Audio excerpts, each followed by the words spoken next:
First thing we're going to do is take this door off and then start taking out the frame. Now here's my welded steel frame commercial door, 36 by 80. We're going to have a nice smooth surface to work with, which is ideal. Just by cutting away that one little section and then working it with my pry bar, you never know what you're going to run into here. Cut these off and then got to get this stuff smoothed down. And might be able to do it with a chisel and hammer, but I also carry this grinding wheel for the angle grinder. Now when you're ready to test fit it, take the door off. This one doesn't have pins on it, so I just unscrewed them and then slide the door into place. Whenever you're working with a pre-hung door, if you have to hammer it into the opening, your opening is not big enough. Now with these welded frames, you have these two pieces that are welded on the bottom. They keep the jamb square relatively, so leave those on until you have it installed. Take your carpenter square and put it up there. You should be able to get that square. It should be touching along the side and along the top. If your carpenter square is going like that or like that, then that jamb is not square. If you can't get the jamb square, that door is not going to work.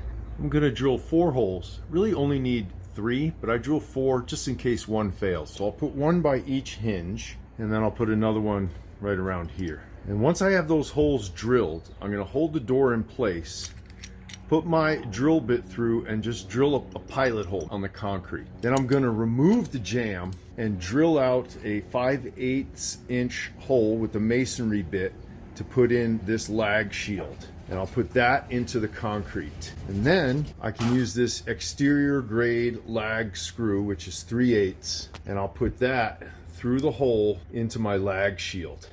And that'll hold it just fine. You could just drill a hole through here and put that screw through, but if you tighten it down, you run the risk of bending this. Sometimes it's necessary to reinforce the back of the jamb, and that's what I'm going to do. Just kind of move the jamb into place and see where you want to drill. So this is nice, solid, flat concrete, so that's where I'm going to make a hole.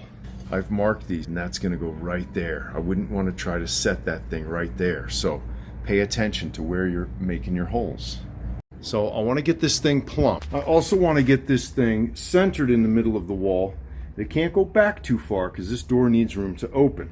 So I'm just going to look at the wall, and the wall is pretty plumb. Not perfect, but close enough. So I've got 1 inch here, and I'm going to make a line. And then I'll do the same thing on top. Since I don't have anyone here to hold the thing, I've got it lined up with my lines, top and bottom.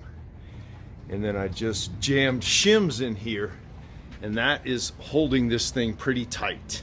And what I do is take a smaller drill bit, and I'm just going to put it through and just drill a pilot hole. Just make a mark. I have to hold everything in place while I do that, and that's critical. And you want to get it plumb on both sides. Then I remove the frame. I use my masonry drill with a 1/2 inch bit to make the holes for my anchors. Now I use a lag shield, and I wrap a little bit of electrical tape around it just so it doesn't slip into the hole or spin around as I'm tightening it. And because I'm going to have a gap at the top of the door, I put some anchors into the concrete there as well so I can nail this wood. I'm going to cover that with lath and stucco it later. Now because I'm drilling through the frame and attaching a long lag screw, I want to put something behind the frame so that I don't cave it in and dent it. And some of these frames come with pieces for this. I just basically cut a large washer out of a piece of wood, tape it on there. That just needs to be held in place until I get the thing attached.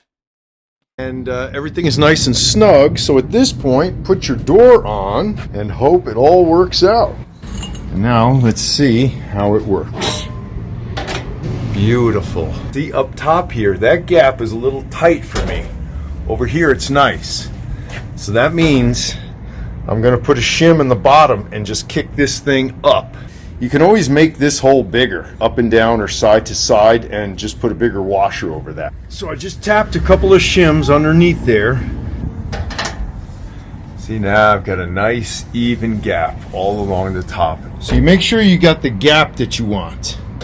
When the gap is acceptable, then you work some shims in there to get it nice and snug, and then you tighten it down.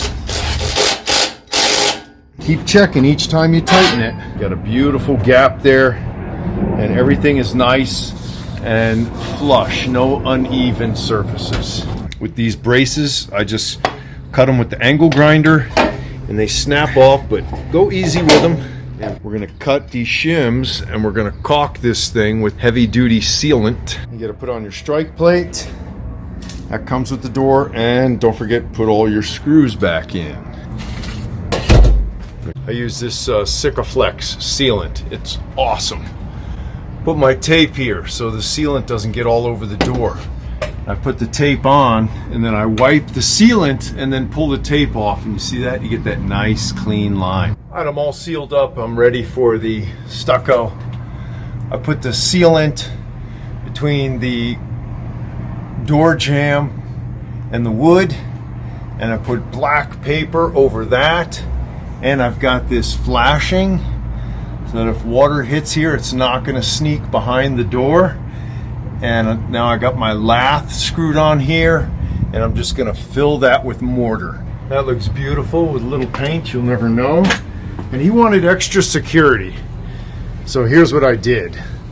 I got this 1/8 inch thick steel plate and drilled out holes. Make sure you don't drill into the locks.